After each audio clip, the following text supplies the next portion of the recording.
Assalamualaikum warahmatullahi wabarakatuh. Selamat datang di Ekolab Ekonomi Akuntansi. Nah, bagi teman-teman yang sedang persiapan untuk melaksanakan pretest PPG 2022, kali ini saya akan mencoba membahas beberapa soal yang sesuai dengan kisi-kisi yang diberikan oleh Dirjen GTK untuk jurusan akuntansi dan keuangan. Semoga dapat membantu ya, dan semoga semuanya lulus. Amin. Oke, kita lihat lagi kisi-kisi soalnya. Kemarin kita sudah membahas yang nomor 11, yang pertama. Sekarang yang nomor 12. Diberikan ilustrasi pembelian barang dagangan disertai dengan syarat FOB shipping point. Nah, ini beban angkut sementara dipinjamkan penjual. Peserta mampu menjurnal transaksi tersebut. Oke, ini contoh soalnya. Pada tanggal 20 Mei 2011, PT Andalas membeli barang dagangan dari PT Jaya seharga 500.000 dengan syarat 20/30. Syarat penyerahan barangnya adalah FOB shipping point. Nah, ini sesuai dengan kisi-kisi ya. PT Andalas membayar biaya angkut atas barang tersebut kepada jasa pengiriman barang sebesar 60.000. Nah, bagaimana penyelesaian jurnalnya? Nah, ini memang ada jawabannya ya, tapi nanti kita akan bahas bareng-bareng. Nah, tapi sebelum itu, FOB shipping point itu apa? FOB shipping point itu adalah tentang siapa yang akan menanggung biaya angkut barang dari gudang penjual sampai ke gudang pembeli. Nah, kalau FOB shipping point yang menanggungnya itu adalah pihak pembeli. Jadi resiko ditanggung oleh pembeli sampai ke gudang pembeli. Oke, kembali ke soal. Nah, bagaimana cara menjurnalnya? Jurnal pembelian ini yang jelas ketika membeli barang berarti jurnalnya debitnya pembelian, kreditnya utang dagang. Kenapa utang dagang? Karena ini pakai syarat, ya berarti kredit. Berarti utang dagang. Nah, ada satu lagi yang harus dicatat oleh si pembeli. Karena ini menggunakan shipping point, berarti yang nanggung beban angkut adalah pembeli. Berarti kita sebagai pihak pembeli juga harus membuat jurnal pada saat membayar biaya angkutnya. Nah, jurnalnya bagaimana? Jurnalnya adalah debitnya beban angkut pembelian, kreditnya kas, sama seperti membayar beban yang lain. Nah, bagaimana kalau beban angkut pembelian itu ditanggung dulu oleh penjual persis seperti yang di kisi-kisi. Nah, sebenarnya ini sudah ada kebahas maksudnya ya dari yang kemarin di indikator yang 11 itu ada faktur pembelian. Nah, di situ ada tertera total pembeliannya sudah beserta dengan ongkos kirim, tapi ongkos kirimnya ditanggung dulu oleh penjual. Nah, ini kita kerjakan lagi ya ini.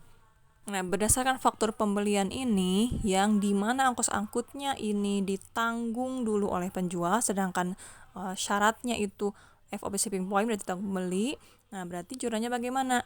Nah, berarti jurnalnya debitnya pembelian ya, pembelian totalnya berapa? Totalnya 1.300.000. Kemudian debit lagi beban angkut pembelian sebesar 100.000. Maka kreditnya adalah hutang dagang sebesar 1.400.000 gitu. Oke, selanjutnya ke kisi-kisi nomor 13. Diberikan ilustrasi tentang penjualan barang dagangan disertai syarat FOB destination point. Peserta mampu menjurnal transaksi tersebut. Nah, kalau tadi shipping point, sekarang destination point. Nah, ini soalnya. Pada tanggal 20 Juni 2011, PT Sejahtera menjual barang dagangannya kepada PT Makmur dengan syarat 2/10/30. Syarat penyerahan barang FOB destination point. PT Sejahtera membayar biaya pengiriman barang sebesar 50.000. Nah, kalau tadi shipping point ditanggung pembeli, ini ditanggung sebagai penjual, ditanggung oleh penjual. Nah, posisi kita sebagai penjual nih. Nah, berarti ketika kita membayar biaya angkut penjualan ini, bagaimana cara menjurnalnya gitu ya. Nah, kalau destination point, ini biaya angkutnya ditanggung oleh penjual sampai ke gudang pembeli si barang tersebut. Nah, berarti kita sebagai penjual yang membayar beban angkut penjualan, pada saat itu kita akan mencatat dengan cara mendebit beban angkut penjualan 50.000 dan mengkredit kas 50.000. Oke, kita lanjut ke kisi-kisi berikutnya. Kisi-kisi nomor 14. Diberikan data tentang pembayaran utang tepat pada tanggal jatuh tempo disertai potongan mempertimbangkan adanya retur pembelian sebelumnya. Peserta mampu menjurnal transaksi tersebut. Nah, ini berikut contoh soalnya. Pada tanggal 3 Januari 2021 terjadi pembelian barang dagangan dari toko maju seharga 9 juta dengan syarat pembayaran 2/10/30. Ini berarti jelas transaksi pembelian kredit ya. Dan pastinya terjadi utang dagang. Pada tanggal 13 Januarinya dibayar pembelian tanggal 3 Januari tersebut pada toko maju. Nah, berarti ini jelas sama ya dengan kisi-kisi, cuman tidak ada retur saja. Nanti untuk retur kita coba terapkan aja di sini di soal ini. Maka jurnal yang harus kita buat pada tanggal 3 Januari 2021 itu adalah dengan cara mendebit pembelian sebesar 9 juta dan kredit utang dagang sama sebesar 9 juta. Selanjutnya jurnal pada saat pembayaran utang nih pada tanggal 13 Januarinya. Nah, ini yang penting ya. Karena harus memperhatikan apakah Anda mendapat potongan atau tidak. Nah, coba perhatikan, syarat pembayaran kan 2/10 dan 30, berarti jika dibayar dalam jangka waktu 10 hari setelah transaksi akan mendapat potongan sebesar 2%. Nah, pada saat tanggal 13 Januari pada saat dilunasi itu masih dalam jangka waktu 10 hari. Berarti akan mendapat potongan sebesar 2%. Nah, jurnalnya maka bagaimana? Berarti jurnalnya debitnya utang dagang sebesar 9 juta karena dilunasi, kemudian kreditnya kas sebesar 8.820.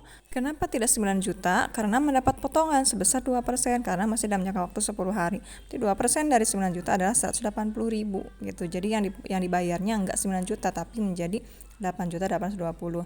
Nah, kan berarti nggak balance. Nah, yang sisanya yang 1 juta, yang 180.000 itu namanya potongan pembelian. Oke, indikator berikutnya, indikator nomor 15, diberikan data tentang penerimaan piutang tepat pada tanggal jatuh tempo, disertai potongan. Peserta mampu menjurnal transaksi tersebut. Nah, kita bikin jurnal lagi tentang soal ini. Berikut soalnya.